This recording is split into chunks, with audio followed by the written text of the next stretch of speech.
dvě možnosti.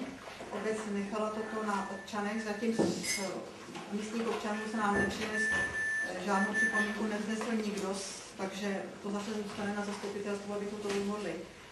Dobře víte, že minule jsme se bavili o dvou možnostech úhrady za pitnou vodu, a to je cena jednosložková a dvousložková. U té jednosložkové ceny vychází cena 42 korun 56 haléřů, o jednosložkové 24 korun 05 haléřů. To jsou tyhle dvě ceny. S tím, že u dvousložkové ceny by všichni občané, kteří mají připojený vodoměr, i když vodu neodebírají, by zaplatili 200 korun ročního poplatku za tento vodoměr. A zbytek těch nákladů by se rozpočítal na ostatní lidi. U jednosložkové ceny je to dáno striktně, ten, kdo platí, tak platí všechno. Bere vodu, tak platí všechno. Proto jsou ty ceny takhle vysoké, protože těch přípojek vodovodních zase není tolik. To je jako u toho plynu. Lidi slíbí, že to budou odebírat, že to budou brát, neberou a doplácí na to ve finále zase nějaký jednotlivci. A u té vody je to poslední. Takže jestli k tomu máte, bych ráda otevřela diskuzi, jestli k tomu máte nějaké námitky nebo nějaký pantel. Ostatně jsme o tom mluvili, jsme tady rozebírali tedy opisy, že by tam byla možnost těch lidí, kteří mají zavedené vodomě vlastně a neberou vodu, že by tam byla taková polehčující okolnost pro všechny, že by platili tu menší sazbu, pokud by platili jednorázově 200 korun. Takže jde o to, že to tady bylo řešení, že lidi by se měli k tomu vyjádřit, ale to je nějaký souhlas nebo zákon, ale Nejráče se líbil, když toto rozhodnutí padá na růst zastupitelstva. Takže už se nevyjádřil? Ne, nikdo se nevyjádřil. Žádná připomínka. Ano. A pověsila jsem to hned po, jak jsem vyvěšovala usnesení, tak jsem to pověsila na nástěnku hned. Ještě jsem to zvětšila, aby to bylo velmi. Možná, že to tam ještě víc.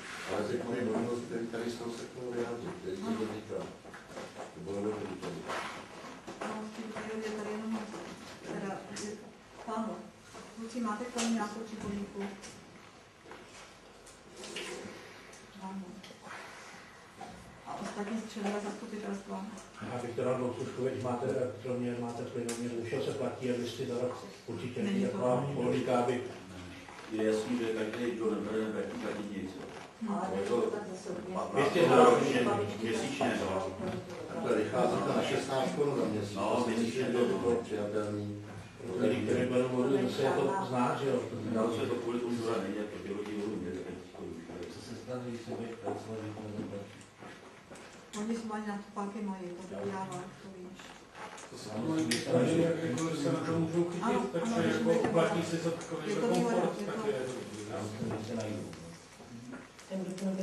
ale oni to můžou. Hrajte se dobře, tak je tady návrh, aby zastupitelstvo schválilo, aby schválilo tu cenu dvousložkovou. Já nechám teda hlasovat, kdo je pro to, aby zastupitelstvo teda přijalo tu dvousložkovou cenu. Kdo je pro, vyněte ruku, prosím. Všichni, jo? Takže v případě, že se přijme tato dvousložková cena, tak musí k tomu být vydaná i obecně závazná vyhláška. No, jednosložková voda, cena jednosložková, toto vyhlášku nemá, taky jsme ji nikdy nepřijímali, ale pokud se přijme dvousložková voda, tak cena dvousložková platba, tak obec musí přijmout obecně závaznou vyhlášku. Je to vyhláška číslo 3 a já vám návrh ty vyhlášky nebo to změní vyhlášku přečtu, protože to bychom měli schválit. Je to obecně závazná vyhláška číslo 3 z roku 2008 o úhradě vodného ve dvousložkové formě. Zastupitelstvo obce Drhovle vydává v souladu s paragrafem 10 písmeno D a paragrafu 84 odstavec I zákona číslo 128 o obcích v platném znění a podle ustanovení paragrafu 20 odstavec 4 zákona číslo 274 z roku 2001 sbírky o vodovodech a kanalizacích pro veřejnou potřebu v platném znění a o změně některých zákonů tuto obecně závaznou vyhlášku. Článek 1. Tato obecně závazná vyhláška stanovuje úhradu vodného za dodávku pitné vody z vodovodu pro veřejnou potřebu ve dvousložkové formě. Článek 2. Dvousložková forma úhrady je tvořena za a pevnou složkou stanovenou podle vyhlášky Ministerstva zemědělství číslo 428 z roku 2001 sbírky platném znění, kterou se provádí zákon 274 z roku 2001 sbírky o vodovodech a kanalizacích pro veřejnou potřebu v platném znění v závislosti na velikosti vodoměru. A za B pohyblivou složku, která je součinem ceny vodného stanovené podle platných právních předpisů a množství odebrané vody. Za druhé, cenu vodného za dodávku pitné vody z vodoměru pro veřejnou potřebu stanovuje svým usnesením číslo 71, to vychází dneska zastupitelstvo obce Drhova. To bude číslo usnesení v platném zápisu. Závěrečné ustanovení, tato obecně závazná vyhláška nabývá účinnosti v souladu s paragrafem 12 číslo 128 z roku 2000 sbírky o obcích dnem 2. ledna 2009. Zase to pověsí 15, to bude vysit. Takže kdo souhlasí, abychom přijali tuto obecně závaznou vyhlášku? Proti? Taky souhlasíte? Souhlasíte. Všichni, jo. Takže to by byla cena vody. Pak tady mám smlouvu na svoz pevného domovního odpadu na rok 2009. Včera jsme byli pozvaní na schůzku do Předotic, kde bylo se zástupci městských služeb Písek projednána smlouva o svozu pevného domovního odpadu, uzavřená zase v souladu s paragrafem 261 obchodního zákoníku mezi městskými službami a obcí Drhovle. No, je to dost jako nepříjemná věc, protože popelnice, cena jedné popelnice, odvoz jedné popelnice se nám zvyšuje na 70 korun za jeden kus. Je to asi do 6 korun, že bylo 64. Je to cena vysoká, ale to už je jako možná na zváženou, jestli bychom neměli v příštím roce upravit výše poplatku za svoz pevného odpadu. Dneska už je dlouho, už je to si nechtělo, ale jestli bychom v příštím roce neměli tuto cenu navýšit. Protože navyšují to všechny obce okolní, my bereme pořád 300 korun za trvale hlášenou osobu, děti ještě mají slevu a rekreační chalupy jenom 400. Myslím si, že toto bude jako na zvážení pro příští rok, abychom to nějakým způsobem upravili. Nicméně toto je daná částka, pokud to zastupitelstvo neschválí, tak nevím, jak bychom se odpadu zborovali, takže je to fakt, na který jsme byli postaveni včera. Včera jsem to přivezla. Prosím. Máte tak zhruba spočítanou, kolik by se to navýšilo? O 6 korun. Nevím, ale v tisících.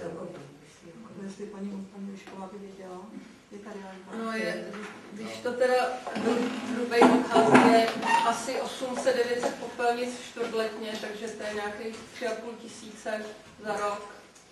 Tak krát. Kolik? 5 korun, ne? 6. Ale už teď ty náklady, teda už teď to, co se vybere za popelnice, nepokryje ten svoz. Už teď se na tom jakoby prodělává nebo doplácí obec. Takže co? Já si myslím, že není to tak malicherná cena, ale já to považuji za zbytečný. Navyšovat občany, takže ty peníze máme tady z rozpočtu. Zatím je to nedodá návrh, že se to bude zdražovat, ale je to na zváženou, teda asi takhle, jo? Takže kdo schvaluje, prosím vás, smlouvu o odvozu odpadu mezi městskými službami a obcí Drhovle za částku 70 korun za jednu právního nádobu. Takže to je tady. Dobře. Teď bych si dovolila teda zařadit tu žádost z toho revokovaného usnesení, jestli s tím souhlasíte. Takže tu bodem 6 byla žádost o dotaci na opravu místní komunikací v Mlakách, ano?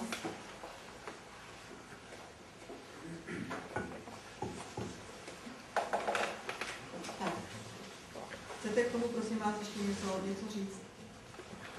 Nebo vám tu informaci teda znova dám, jste se k tomu nevěděli znova a necháme to řádně hlasovat. Takže vám přečtu to bodu 10. Starosta obce seznamuje teda přítomné s podanou žádostí o dotaci na opravu místních komunikací v osadě Mlaka Maximální uznatelné výdaje, ze kterých je stanovena dotace, je v tomto opatření 5 milionů korun, přičemž maximální výše dotace je 90% uznatelných výdajů projektu.